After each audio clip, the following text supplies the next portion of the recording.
Here's an uncomfortable number.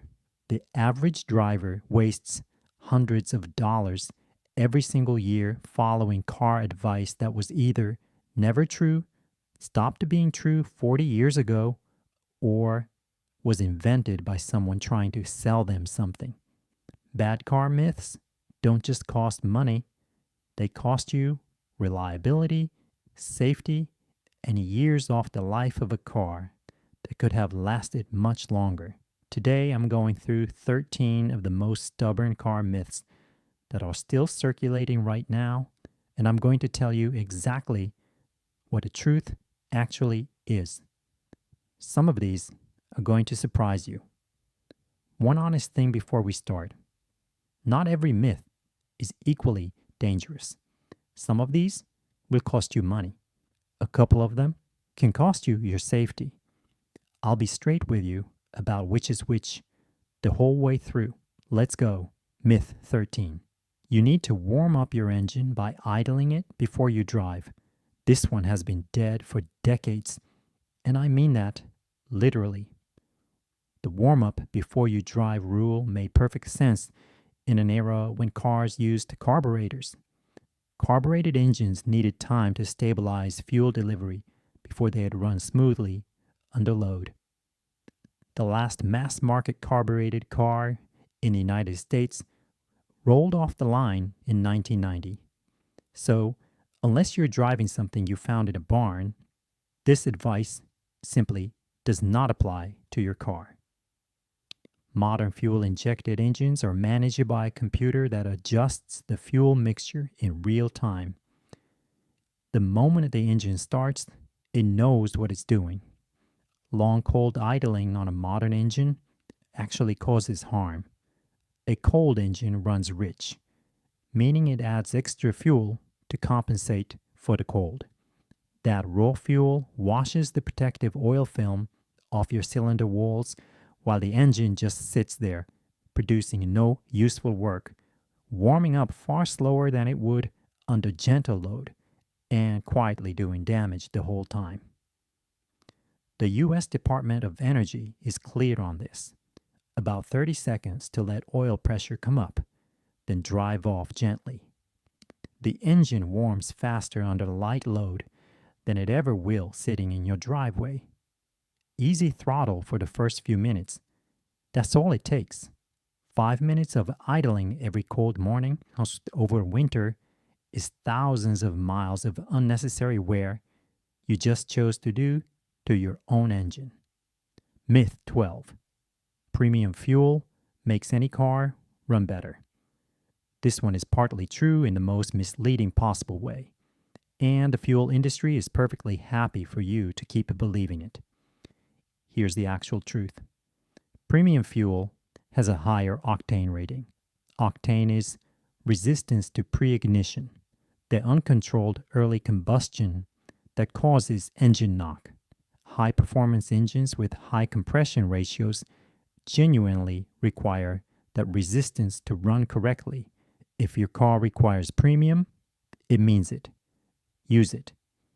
But, and this is the part the gas station doesn't put on a sign, or if your engine was designed to run on regular fuel, putting premium in it does absolutely nothing.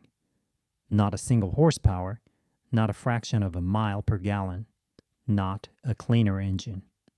Modern engines have knock sensors that adjust timing automatically for the fuel you give them. Regular engines on regular fuel are already optimized. Premium in a regular engine is just premium price for identical performance. You might as well throw a few dollars out the window at every fill-up, which, to be fair, some people do willingly so. I'm not judging much. Check your fuel cap or your owner's manual. If it says required, use premium. If it says recommended, premium may give a marginal benefit under hard driving. If it says regular, save your money. Myth 11. You need to change your oil every 3,000 miles. This is perhaps the most expensive myth on this entire list, and it has a named beneficiary. Quick lube shops. The 3,000-mile oil change rule came from an era of older engine tolerances and conventional mineral oil. It made sense then. It has not made sense for a very long time. Modern synthetic oil combined with modern tight tolerance engines routinely goes 7,500 to 10,000 miles, and some manufacturers specify intervals up to 15,000 miles. Your owner's manual has the actual number your engine was designed around. That is the number to use. Now, here's the part that saves real engines and that nobody mentions alongside the myth correction. Those longer intervals assume normal driving, short trips, heavy traffic, towing, hot climates, dusty environments. Any of those put you in what manufacturers call severe service, and your real interval is shorter, often around 5,000 miles. The mistake most people make isn't blindly following the sticker on the windshield. It's not knowing which schedule their actual driving puts them on. Figure that out. Use the right spec oil, and you'll protect your engine while stopping the unnecessary spending. Myth 10. Red cars cost more to insure. I'm going to keep this one short because the myth is simple and the truth is simpler. Your car's color has zero effect on your insurance premium, not a penny. Insurers base rates on the make, model, engine size, safety ratings, repair costs, your driving history, your location, and how you use the car. They do not ask what color it is when you call for a quote. There is no red car surcharge in any underwriting formula anywhere. Where this myth probably came from is the old association between red cars and speed, and between speeding and accidents, which is not entirely without logic as an association. But that's not how insurance actually works. A red family sedan costs the same to insure as the identical white or silver one sitting next to it on the lot. Buy the red one if you want the red one. I'll be honest, I think they look great. There, I said it. Myth 9. Bigger tires always give you better grip. This one is genuinely dangerous because it sounds so logical. More rubber on the road, more grip, right? Not exactly.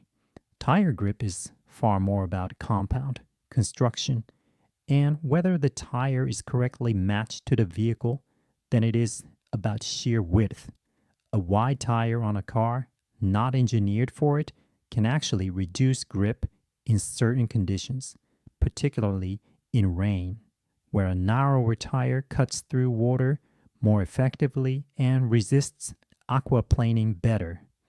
Fitting tires significantly larger than your vehicle's specification also throws off your speedometer, can interfere with your anti-lock brakes and stability control calibration, and can cause rubbing against the wheel arch under load. Your vehicle was engineered around a specific tire size. That size is the result of suspension geometry, steering ratio, braking calculations, and load ratings all working together.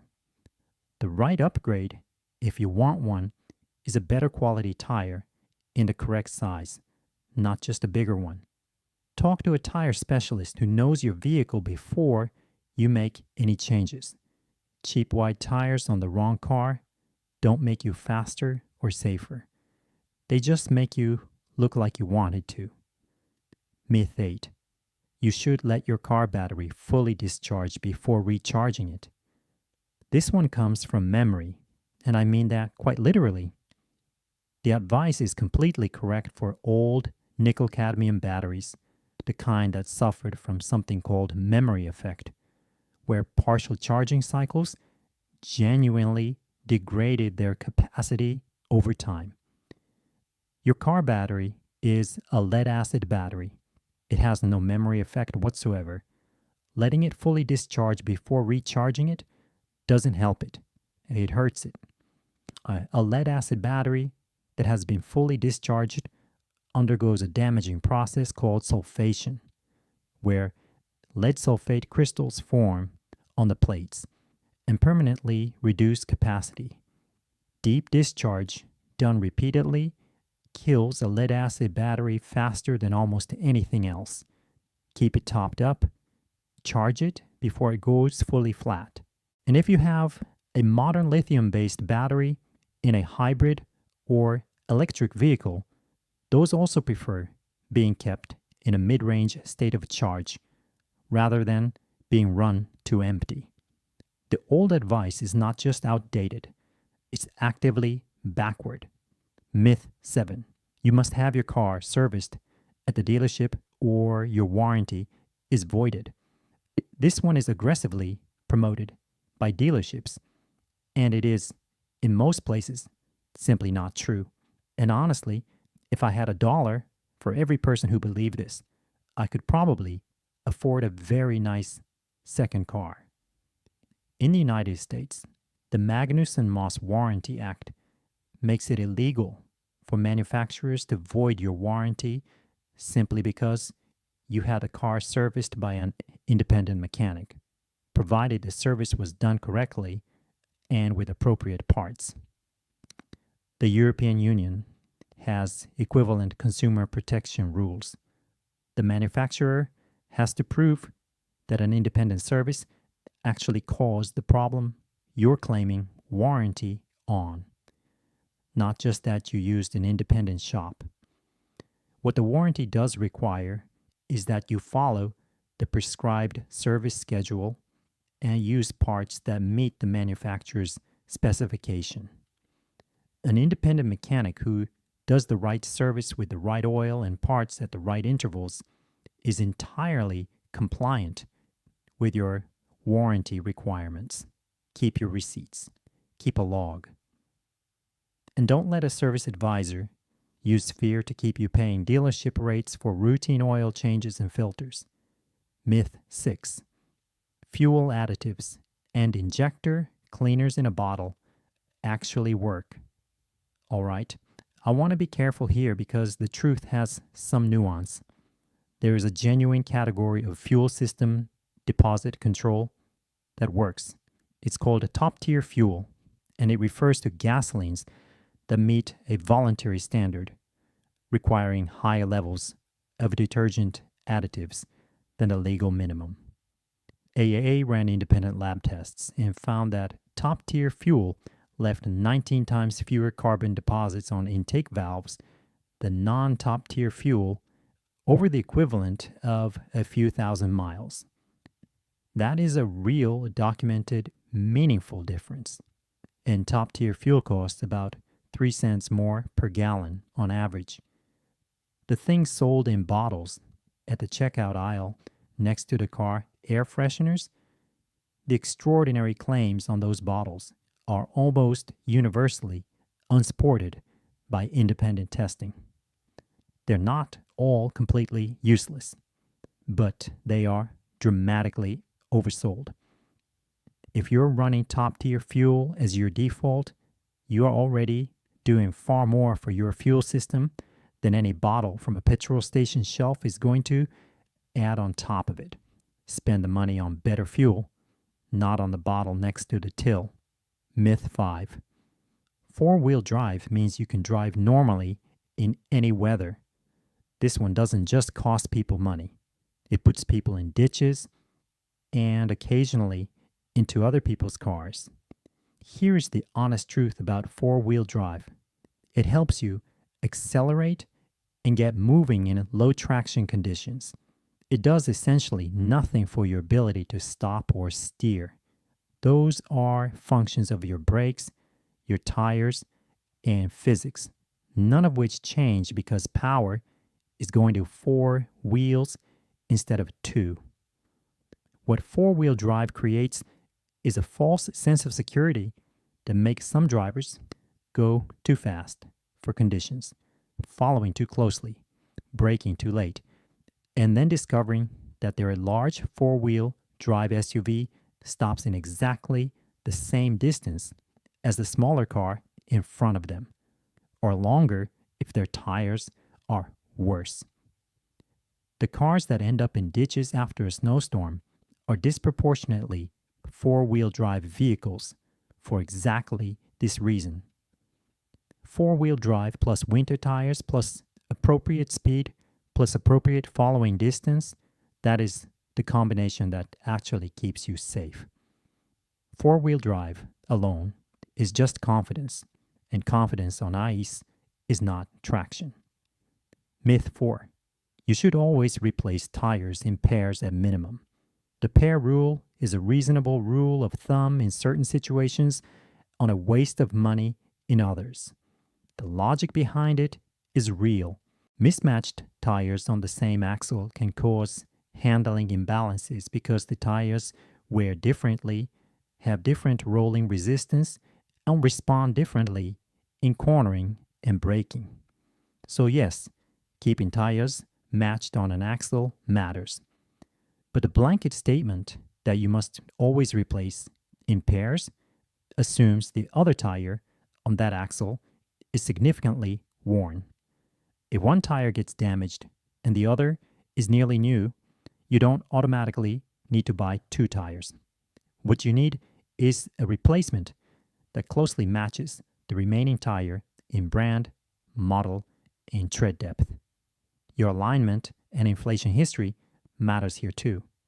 If your tires are wearing evenly and one gets damaged early, a well-matched single replacement is perfectly acceptable. Don't let anyone automatically double your tire bill without a genuine reason for it. Ask the question. Myth 3. A car that's running fine doesn't need maintenance. This is the myth that funds more large repair bills than almost anything else on this list. And it's completely understandable why people believe it, which almost makes it worse. The whole design principle of modern cars is that they absorb developing problems gracefully. They compensate, adjust, mask. A failing oxygen sensor doesn't usually make your car stall. It quietly makes your engine run slightly less efficiently while the computer covers for it. Worn brake pads don't suddenly stop working. They gradually reduce your stopping performance so slowly you never notice the change on any given day. Coolant that's past its service life looks fine and feels fine, right up until it allows corrosion to start eating your cooling system from the inside. The check engine light is the most ignored warning in the history of transportation. Some people drive for months with it on.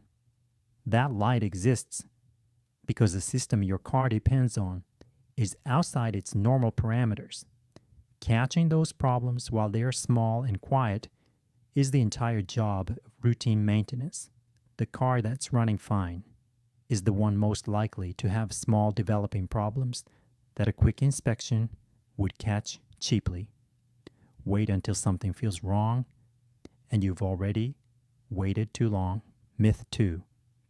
Tires only need checking when they look flat. A tire can be dangerously underinflated and look completely normal to the human eye. This is not a metaphor.